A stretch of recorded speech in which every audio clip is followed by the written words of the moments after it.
दोस्तों नमस्कार। एक बार फिर से स्वागत है आपके अपने यूट्यूब चैनल गुरुजी एग्जाम सेंटर पर। तो दोस्तों हम यहाँ पर उत्तर प्रदेश स्पेशल में यहाँ पर जिला दर्शन कर रहे थे, जो कि लगातार आपकी क्लासें दी जा रही हैं। यूपी जीके में जिला दर्शन हर एक जिले को कवर करना है ना। और इसके बाद यहाँ पर ऑब्जेक्टिव क्वेश्चन भी आपको सॉल्व करना है। ठीक है, गुड इवनिंग, नमस्कार सभी को, जय हिंद। जो लोग पहली बार आए हैं चैनल को जरूर सब्सक्राइब करें। ठीक है, और प्लेलिस्ट के माध्यम से सभी जिलों को आसानी से पढ़ सकते हैं। ठीक है, चलिए, लेकिन यहाँ पर जिला दर्शन करने से पहले हम आपको हर एक वीडियो में स्टार्टिंग में और लास्ट में एक क्वेश्चन और अच्छा रखते हैं, जिनके बारे में आप हमेशा पढ़ते हैं, ताकि उनसे जितने बनने वाले क्वेश्चन हों वो पूरी तरीके से आप यहाँ पर बना सकें।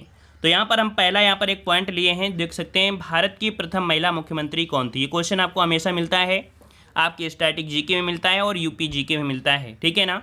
तो देख सकते हैं भारत की प्रथम महिला मुख्यमंत्री थी आपकी कौन, सुचेता कृपलानी, जिनका जन्म कहाँ हुआ था, हरियाणा के अंबाला के एक बंगाली परिवार में हुआ था। ठीक है ना। 1936 में आचार्य जेबी कृपलानी से विवाह हुआ था। क्वेश्चन आपसे ये पूछा जाता है कि ऐसी कौन महिला थी जिनका विवाह विपक्ष में हुआ था। तो याद रखिए कि इन्हीं का विवाह हुआ था, जो कि जेबी कृपलानी से हुआ था, और वह 2 बार लोकसभा सदस्य भी रह चुकी हैं। याद रखिएगा 1940 में अखिल भारतीय कांग्रेस की स्थापना भी की थी। ठीक है ना।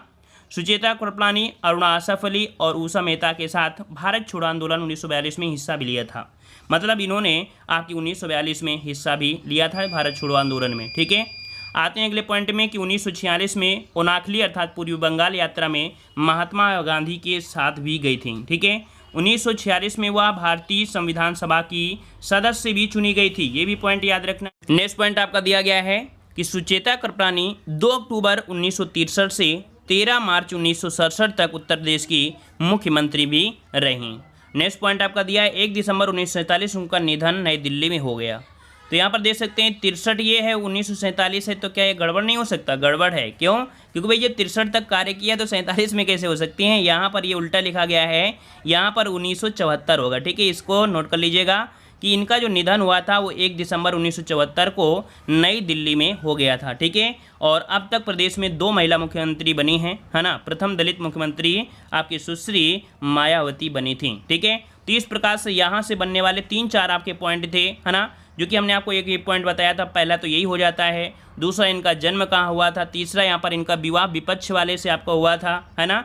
अखिल भारतीय महिला कांग्रेस स्थापना भी की थी और महात्मा गांधी के साथ 1942 में हिस्सा भी लिया था। ठीक है, चलिए अब हम लोग जिला दर्शन करेंगे गौतम बुद्ध नगर। बहुत क्वेश्चन आपके बनते हैं गौतम बुद्ध नगर से। ठीक है, और जो लोग गौतम बुद्ध नगर से हैं वो लोग यहाँ पर कमेंट बॉक्स में कमेंट भी करें, और साथ में कह सकते हैं कि हर एक जिले का दर्शन आपका कराया जाएगा। जहाँ से ज़्यादा क्वेश्चन बनते हैं पहले उनको कवर करेंगे, फिर धीरे धीरे सभी दर्शन करेंगे। ठीक है, चलिए, तो गौतम बुद्ध नगर का सबसे पहला क्वेश्चन होता है कि मुख्यालय क्या है।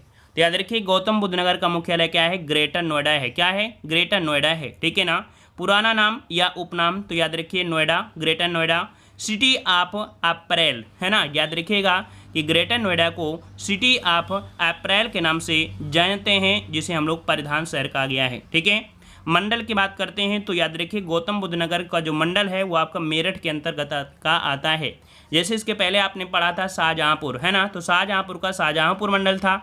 हमने बताया था कि हर एक जिले का ऐसा तो नहीं है कि पूरे मंडल हो जाएं, क्योंकि भैया मंडल तो आपके 18 ही है ना, तो ऐसा तो नहीं है कि पूरी जितने आपके 75 जिले हैं 75 का मंडल 75 में हो जाए, ऐसा तो नहीं है ना। तो याद रखिएगा ये आपको याद करना है कि इसका जो मंडल है वो आपका कौन है, मेरठ मंडल है। क्षेत्रफल की बात करें तो यहाँ पर आपका 1442 वर्ग किलोमीटर आपका है। ये क्वेश्चन आपसे पूछा भी गया है ना, कभी कभी और वही क्रम में दे देता है, और गौतम बुद्ध नगर का भी नाम आता है, तब याद रखिएगा इसका बहुत ही छोटा है ना। चलिए, अगर हम बात करते हैं इसकी सीमा रेखा की तो याद रखिएगा कि गौतम बुद्ध नगर की जो सीमा है वो आपकी पूरब में बुलंदशहर से स्पर्श करती है। ठीक है, पश्चिम में हरियाणा राज्य से, और उत्तर में आपके किसे गाजियाबाद, हापुड़ और आपकी दिल्ली से करती है ना। हापुड़ तो आप लोग जानते होंगे पूरी तरीके से छोटा जिला आपका है। ठीक है ना। और यहाँ पर आप देख सकते हैं दक्षिण में आपके अलीगढ़ से, जिसे ताला नगरी कहते हैं, और यहाँ से जाने वाला राष्ट्रीय राजमार्ग है आपका NH-91। ठीक है ना। नदियों की बात करते हैं तो यहाँ पर यमुना और हिंडन नदी आपकी हैं। ठीक है, चलिए अब यहाँ पर देख सकते हैं गौतम बुद्ध नगर के प्रमुख संस्थान और प्रमुख स्थान, है ना। यहाँ से क्वेश्चन आपके बनते हैं, याद रखिएगा। यहाँ पर आपका इस्कॉन टेम्पल अर्थात इस्कॉन मंदिर भी है। विसराग का शिव मंदिर भी आपका है, सुजान का सती मंदिर है, सूरजपुर का बराही मंदिर, दनकौर का द्रोण मंदिर है ना। उनमें से ऐसे अभी यूपी जीके में इन मंदिरों का उल्लेख अभी नहीं किया गया है, मतलब आपके पूछा नहीं गया इनमें से, ठीक है। यहाँ पर ये पूछे गए प्रसिद्ध स्थल में देख सकते हैं सिटी पार्क तो आपके गौतम बुद्ध नगर में, ग्रेटर नोएडा है ना, स्टेलर संग्रहालय, जल पार्क, स्तूप, ठीक है, 18 आर्ट गैलरी है ना, और बैटोनिक गार्डन, ठीक है, ओखला अभ्यारण्य, साथ में आपकी सूरजपुर आर्द्रभूमि, Gautam Buddha park, IMAX multiplex, computer software, peripheral उद्योग, विद्युतीय उद्योग, खाद्य उद्योग, ये आपके यहाँ पर दे सकते हैं कि आपकी महत्वपूर्ण आपका है। अभ्यारण्य की बात करते हैं तो यहाँ पर ये बहुत ही IMP क्वेश्चन आपके पूछा भी जाता है। ओखला पक्षी विहार कहाँ पर है, तो ओखला पक्षी विहार कहाँ पर है, तो आपके अभ्यारण्य कहाँ पर है, तो आपके गौतम बुद्ध नगर में है, ठीक है। अब आते हैं इसके इतिहास के बारे में, तो इसके इतिहास के बारे में देख सकते हैं कि गौतम बुद्ध नगर जिले की स्थापना कब हुई थी, तो आपकी 6 मई 1997 को हुई थी, ठीक है ना। पूर्व में यह गाजियाबाद जिले की तहसील से हुआ करती थी, है ना, पूर्व में यह गाजियाबाद जिले की तहसील से हुआ करती थी। यह राष्ट्रीय राजमार्ग NCR का हिस्सा भी है, अर्थात क्वेश्चन पूछा भी जाता है NCR में यूपी के कितने आपके ज़िले हैं, तो आपके 8 जिले आपके हैं जो कि इसमें शामिल किए गए हैं ना। तो यहाँ पर देख सकते हैं ऐतिहासिक दृष्टि से यहाँ का दनकौर, विसरख, रामपुर जागीर व नलगढ़ा गांव कई स्मृतियाँ संजोगे हुए हैं। दनकौर में द्रोणाचार्य तथा विसरख में रावण के पिता विश्वेश्वरवा ऋषि का प्राचीन मंदिर आज भी स्थित है। कहाँ पर आपके दनकौर में आपका ये स्थित है, ठीक है ना। तो ये भी पॉइंट याद रखिए, दनकौर में द्रोणाचार्य और आपके विसरख में रावण के पिता जो आपके थे कौन, आपके विश्वेश्वरवा ऋषि का प्राचीन मंदिर था। याद रखिएगा कि आपके रेलवे में एग्जाम में क्वेश्चन पूछा गया था रावण के पिता का नाम, ठीक है। तो ऐसा नहीं है कि हर एक पॉइंट से क्वेश्चन ना बने, हर एक पॉइंट से क्वेश्चन आपके बन सकते हैं, ठीक है ना। तो रावण के पिता का विश्वेश्वरवा है ना, याद रखिएगा, ये मंदिर आपके हैं। और यहाँ पर देख सकते हैं कि सैंडी और लोम मिट्टी के कारण जिले की प्रमुख फसलें कौन हैं, गेहूं, चावल, गन्ना आदि आपकी हैं, ठीक है।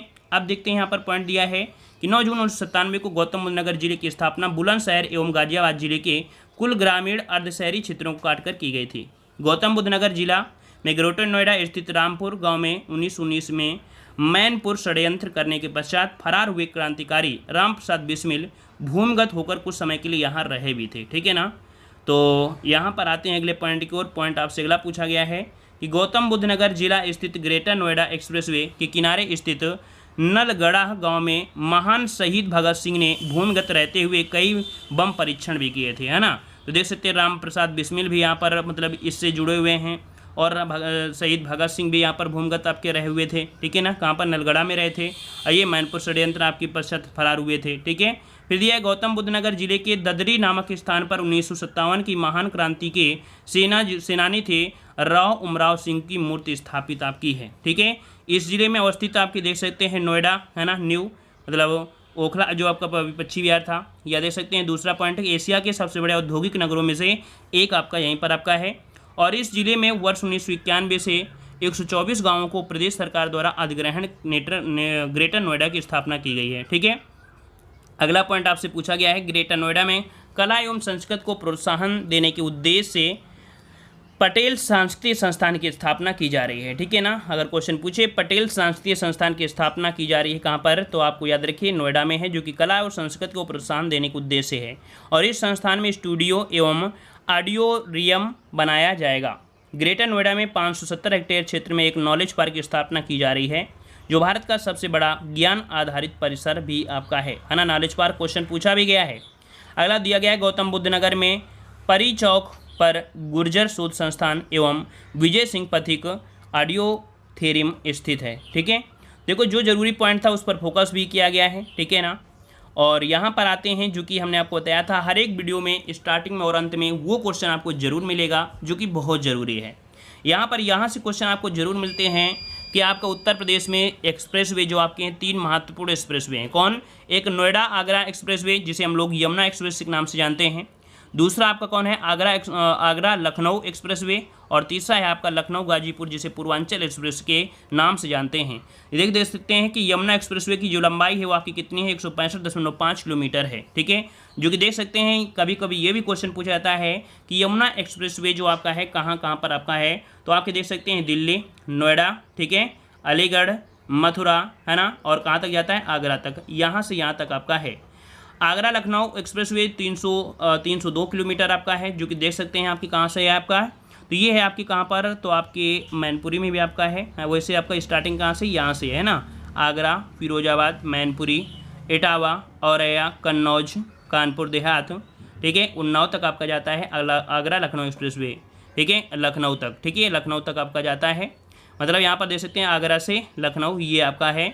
और वहीं पर जो आपका पूर्वांचल एक्सप्रेसवे वो आपका कहाँ से, लखनऊ से बाराबंकी, बाराबंकी से अमेठी, फिर आपका सुल्तानपुर, फिर इसके बाद आपका कहाँ पर, फैजाबाद, अंबेडकर नगर, ठीक है, और आपके कहाँ पर, आजमगढ़, मऊ और आपका बलिया। कुल मिला के देखा जाए आपके उत्तर प्रदेश को पूरी तरीके से जोड़ने के लिए 3 आपके महत्वपूर्ण आपके एक्सप्रेसवे हैं, जिनकी लंबाई भी एग्जाम में पूछा जाता है, ठीक है, और कहाँ से कहाँ जाते हैं ये भी पॉइंट अब आपको यहाँ पर मैप के माध्यम से देख लिए होंगे, तो थोड़ा बहुत आपको समझ में आ गया होगा, है ना। चलिए आते हैं अगले क्वेश्चन की ओर। यहाँ पर देख सकते हैं पूर्वांचल एक्सप्रेसवे, जो कि हमने बताया कि फोकस आपका हमेशा होता है कि पूर्वांचल एक्सप्रेस कहाँ से गुजरता है। तो इन शहरों को नाम भी आपको याद रख लेना है, लखनऊ, बाराबंकी, सुल्तानपुर, फैजाबाद, अकबरपुर, अमेठी, गाजीपुर, आजमगढ़, ठीक है, मऊ, ठीक है, और लास्ट में आपका क्या है, बलिया आपका है, ठीक है। तो कुल मिला के इन शहरों को नाम भी याद रख लीजिएगा आप, मतलब कह सकते हैं जो कॉपी में आप लिखिएगा। तो देखो इसीलिए हम ज़्यादा नहीं पढ़ाते हैं, जितना पढ़ाते हैं थोड़ा बहुत पढ़ाते हैं, जो कि आपको याद रहे। बस आपको ये याद रख लेना है कि कौन सा एक्सप्रेस से कहाँ से होकर गुजरता है और किसकी कितनी आपकी लंबाई है, साथ में पूर्वांचल एक्सप्रेसवे कितने शहरों से होकर गुजरता है, इसको भी आपको याद रख लेना है। वैसे यहाँ पर आपको देखो दे दिया गया है पूरी तरीके से जो पूर्वांचल एक्सप्रेस से क्वेश्चन बनते हैं कि 14 जुलाई 2018 को प्रधानमंत्री नरेंद्र मोदी ने जनपद आजमगढ़ के ग्राम कहाँ से, मंदुरी में पूर्वांचल एक्सप्रेसवे के निर्माण कार्य का शिलान्यास किए। पूर्वांचल एक्सप्रेसवे लखनऊ से प्रारंभ होकर बाराबंकी, अमेठी, सुल्तानपुर, फैजाबाद, अंबेडकर नगर, आजमगढ़, मऊ होते हुए जनपद गाजीपुर तक जाएगा। राज्य सरकार गोरखपुर, अयोध्या तथा प्रयागराज अर्थात इलाहाबाद को भी एक्सप्रेसवे जोड़ेगी। ज्ञातव्य हो कि 6 लेन चौड़ी अर्थात 8 लेन तक विस्तार योग्य प्रवेश नियंत्रित पूर्वांचल एक्सप्रेसवे की लंबाई लगभग 341 किलोमीटर होगी, ठीक है, लगभग आपकी वही आपकी है, ठीक है। तो यहाँ पर कह सकते हैं इसके माध्यम से आप पढ़ सकते हैं, ठीक है। और यहाँ पर हमने स्टार्टिंग में आपको बता दिया है जो पूर्वांचल एक्सप्रेसवे है वो बलिया तक आपका है, ठीक है, जो बढ़कर इतना आपका हो जाएगा। यहाँ पर देखो 340 था, है ना, 340 था, और इसे बढ़कर लगभग 400 किलोमीटर हो जाएगा और इसका विस्तार बिहार की सीमा तक हो जाएगा, ठीक है। तो इस प्रकार से यहाँ पर आपको एक वीडियो में कम से कम 10 पॉइंट आपको तो ऐसे मिल ही जाते हैं जो एग्जाम की दृष्टि से आपके बहुत ही महत्वपूर्ण है। और ये भी आपको पता चल जाता है कि ये क्वेश्चन आपके जुड़े हुए रिलेटेड आपको लगभग यहाँ से मिल जाते हैं, ठीक है ना। तो इस प्रकार से डेली का डेली यहाँ पर जिला दर्शन आपको मिलता है, और कौन से जिले को लाएँ या भी आप कमेंट बॉक्स में कमेंट करें, लेकिन हम वही क्वेश्चन आपको ज़्यादा से ज़्यादा पहले से जिला दर्शन कराएंगे जहाँ पर क्वेश्चन बनने की संभावना ज़्यादा होती है, ठीक है ना। चलिए तो आज की वीडियो में इतना ही रखते हैं। वीडियो पसंद आया है तो वीडियो को लाइक करें, शेयर करें, और इसके ऑब्जेक्टिव क्वेश्चन के लिए आप लोग तैयार रहिए। इसके ऑब्जेक्टिव क्वेश्चन आपको मिलेंगे, ठीक है। जय हिंद, वंदे मातरम।